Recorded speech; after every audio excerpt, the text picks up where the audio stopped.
and ready! GMA Weather, serbisyong totoo ng GMA News. Bukas na nga po, inaasahang hahagupit ang bagyong Lawin sa ilang bahagi ng Luzon. Alamin natin ngayon ang latest mula kay GMA resident meteorologist Nathaniel Cruz. Mang Tani. Well, good evening Jessica. Malawak ang bagyo at mataas ang tsansang maging isang super typhoon ito bago tumama dyan sa may Northern Luzon araw ng Huwebes. At sa patuloy nitong paglapit, umakyat na sa 19 na probinsya sa Luzon ang isinailalim ng Pag-asa sa Tropical Cyclone Warning Signal nito. Signal number 1 ngayon sa mga probinsya ng Ilocos Norte, Apayao, Cagayan kasama ang Calayan Group of Islands, Batanes Group of Islands, Isabela, Kalinga, Abra, Ilocos Sur, Mountain Province, Ifugao, Quirino, Nueva Vizcaya, Benguet, La Union, Aurora, Nueva Ecija, Pangasinan, Catanduanes at Polillo Island. Saturated o malambot at basa ang lupa sa mga nabanggit na probinsya dahil sa kadaraan lang na bagyong Karen, kaya dapat po doble ingat sa flash flood at landslide ang mga residente roon. Sa mga mountaineer naman po, huwag na munang magtangkang umakyat ng bundok. Magdudulot din ang bagyo ng naglalaki ang alon sa mga dagat na sakop ng mga lugar na nasa signal number 1. Pati na dyan sa may eastern seaboards of Southern Luzon at dyan sa may Visayas at babala ng Pag-asa, ipagpaliban muna ng mga may maliliit na sakyang pandagat ang paglalayag. Unang mararamdaman ang masungit na panahon dyan sa may eastern section ng Luzon, lalo na sa may Cagayan Valley, bukas siya ng hapon at sa halos buong Luzon na ang magpapaulan ng bagyo simula naman sa Huwebes. At base sa latest track ng Pag-asa at ng US Joint Typhoon Warning Center, pagka-landfall ng mata ng bagyo dito sa may Cagayan Province sa Huwebes ng umaga, tatawirin ng malakas pa ring bagyo ang Apayao at Ilocos Norte patungo ng West Philippine Sea. Iba naman ang nakikita sa forecast track ng Japan Meteorological Agency. Sa taya ng JMA, posibleng dumaan ng bagyo dyan sa may probinsya ng Isabela, tatawid ng Kalinga at lalabas dito sa may Ilocos Sur, papuntayan ng West Philippine Sea. Huling nakita ang mata ng bagyo 860 kilometers sa may silangan na ng Infanta Quezon at napanatili nito ang lakas ng hangin nasa 185 kilometers per hour malapit sa gitna at bugsong umaabot naman ng 230 kilometers per hour. Mabilis ang kilos nito sa 25 kilometers per hour patungo ng west, northwest o kanluran, hilangang kanluran. At ayon sa Metro Weather, mag-uulan din sa ilang lugar na hindi direktang apektado ng bagyo. Mula umaga hanggang gabi, bukas asahan ng ulan sa may rehiyon ng Mimaropa. At dito sa Metro Manila, maulap at mataas ang tsansa ng ulan sa umaga at gabi. Bukas yan kung kailan ramdam na yung rain ban ng bagyo. May ulan naman sa halos buong Visayas. Sa umaga yan, dahil yan sa hanging habagat, lalo na dito sa may western section. Habang sa Mindanao, buong araw na posible ang mga pag-ulan sa may Sulu Archipelago at Zamboanga Peninsula at may pag-ulan din sa lalalabing bahagi ng Mindanao pagdating naman ng hapon. Jessica? Mang Tani, ang pagkakaiba lang nung JMA o yung sa Japan at ng US at ng Pag-asa ay kung saan unang magla-landfall. Yung Pag-asa at US ay doon sa Cagayan, tama po? Yes, Jessica. Pero yung JMA mas mababa, yung sa Japan, dito sa bandang Isabela. Yes, Jessica, dyan. Aha. Pero halos magkamukha dahil kapag dito dumaan sa may Cagayan, halos yung katabing probinsya niya na Isabela, itong Apayao na katabi Kalinga at Ilocos Norte kasama katabi yung Ilocos Sur, halos yun din ang mararamdaman. Nice lang natin ipakita yung bahagyang pagkakaiba. Pero siyempre, ang ating sinusundan ay yung official meteorological center forecast, which is yung Pag-asa, Jessica. Bakit ganon, Mang Tani? Bakit may mga pagkakaiba? Gayong naisip ng marami, I'm sure, science ho yan, di ba? Hindi yan art. Pero bakit ho magkakaiba yung forecast minsan? Kuminsan kasi, Jessica, may mga forecasting models na ginagamit yung bawat forecasting agency. Katulad na lamang ng JMA, katulad ng JTWC at ng Pag-asa. So may pagkakataon talaga na yung kanilang ginagamit na pagpalagay nating particular numerical model ay sinasuggest dito pupunta. So kumisan yun yung sinusunod nung particular na monitoring center na yon. At sa pagkakataon nga ito, nagkatulad yung Japan o yung Joint Typhoon Warning Center o JTWC at Pag-asa at bahagya naman na bumaba o more to the south yung track ng JMA. But nonetheless, ang pinaano natin dito, Jessica, ito ay isang malakas na bagyo. Kung ikaw man ay nasa Cagayan, kung ikaw man ay nasa Isabela, pag dumaan yung ganyang kalawak at kalakas na bagyo, halos hindi mo ikukumpara yung nararamdaman ng Northern Luzon, yung malaking bahagi na Northern Luzon, kahit na bahagyang may pagkakaiba doon sa tatamaang probinsya, Jessica. In any case, Mang Tani, meron tayong tinatawag na cone of uncertainty. Ho ba yung tawag nyo doon? Yung parang yung marking na gumaganyan. Ang ibig sabihin yan, kahit konti lang po yung pagkakaiba kung saan magla-landfall itong silawin, basta nandyan po kayo sa within that cone, dapat maghanda, di po ba? Tama yun, Jessica. At ito ngayong sinasabi natin, halimbawa, nandito yung bagyo, itong dalawang maitim na linya na yan, yung solid line na yan, yan yung mga lugar na pwede rin yung mata ng bagyo doon mapunta sa may, pwedeng sa may Aurora, o kaya naman dito sa may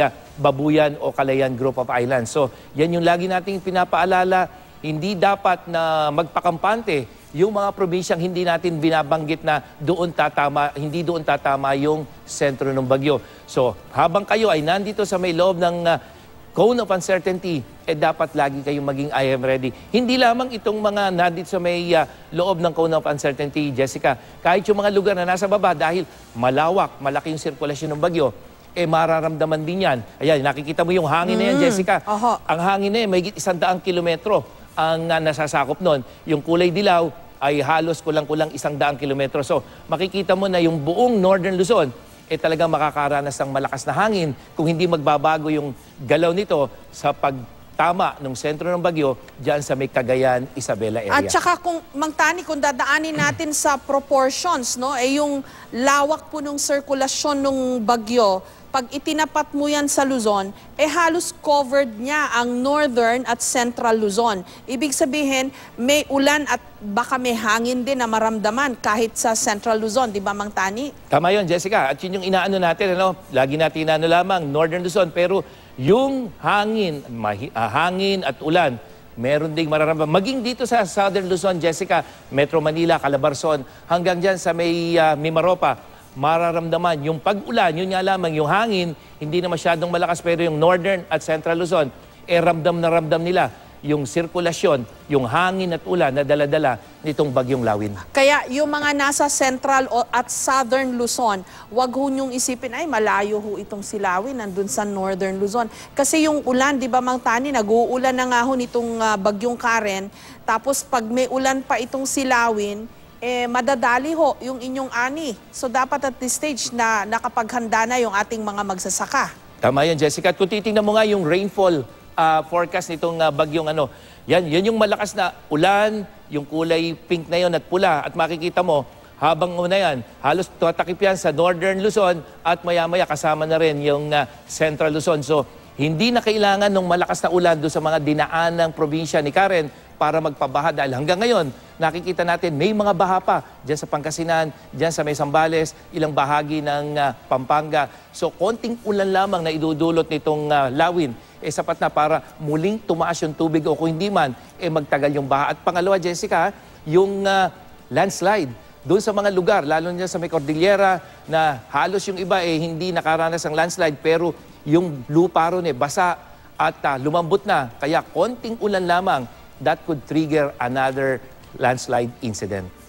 Mang Tani, yung wind strength niya ho, kasi category 5 na ho ba ito sa JTWC o category 4?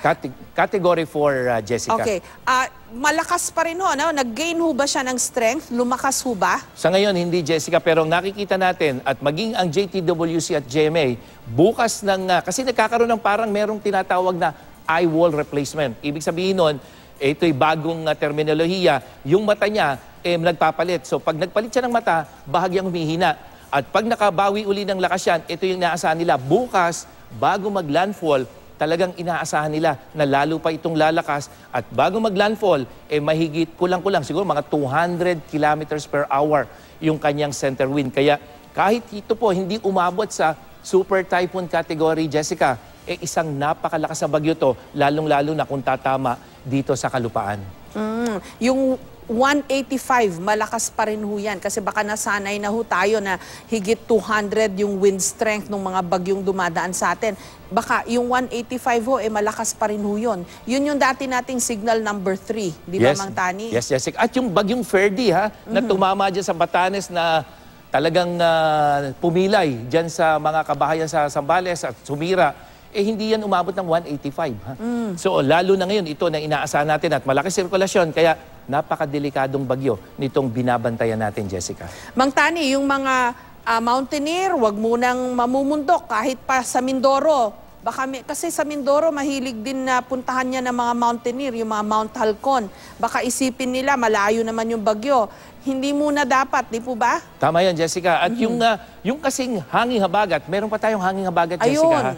Yan ang magpapaulan dito sa mga sa may Southern Luzon, kasama ni Mimaropas o Mindoro. Kung merong yung mga pumupunta riyan, huwag muna po, kahit malayo yung bagyo dyan, maulan dyan mula bukas ng hapon hanggang sa Biyernes, habang yung bagyong Lawin tumatawid dito. So, maging sa Laguna, maging dyan sa may Southern Luzon, maulan po dyan dahil doon sa indirect effect ng pagdaan ng bagyong Lawin, Jessica. May mga inaakyat dyan, Mount Makulot, Mount Halcon, yan, yung mga bundok sa Bataan, wag muna. Yung mga mangingisda naman, Mang Tani, anong payo nyo sa kanila? Sa ngayon, Jessica, yung mga may signal ay itong extreme northern Luzon, maging dito sa may Cagayan Valley coastal areas. Pero yung mga kapuso natin na nandito sa may Bicol region, Catanduanes lang mga may signal, maging dyan sa Eastern Samar, makita mo delikado yung mga may kulay pula na yan. Kaya kahit po malayo yung bagyo dito, kahit walang signal, wag munang pumalaot yung ating mga kapuso. At unti-unti po, habang lumalapit yung bagyo, lalo nagiging maalon yan. Kaya ang nangyayari kasi, Jessica, halos ngayong araw na ito, walang masyadong ulan.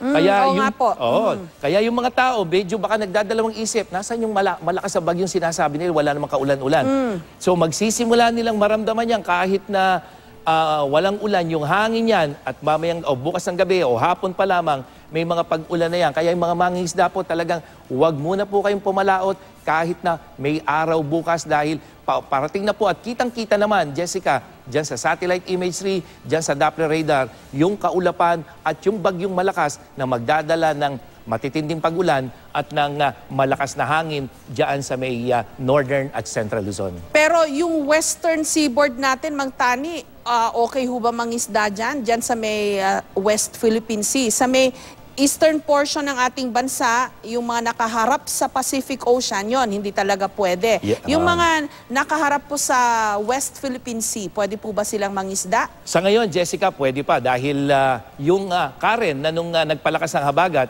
nagkaroon tayo ng gale warning dito. Pero nung umalis siya, unti-unting bumalik sa normal yung dagat. Pero muli, pag tumawid itong Lawin, asahan mo na malakas na hangin uli ang babalik dito o mararamdaman dyan sa may Ilocos Region, Bataan, Zambales, maging dito sa may Cavite, Batangas. Kaya isa pa rin yan sa babantayan natin dahil definitely magkakaroon po yan ng malakas na pag-alon at mag-iisyong pag-asa ng gale warning. Ibig sabihin, delikadong pumalaot yung mga maliliit na sasakyang pandagat. Pag umaraw ho bukas, yung mga magsasaka, anihin nyo na po yung inyong mga palay kung pwede na dahil baka madali po ng ulan at hangin. Maraming salamat, Mang Tani. Nathaniel Cruz, GMA Resident Meteorologist. At yan ang latest mula sa GMA Weather. Ako po si Nathaniel Cruz. Magplano para sigurado. I am ready. Serbisyong totoo ng GMA News.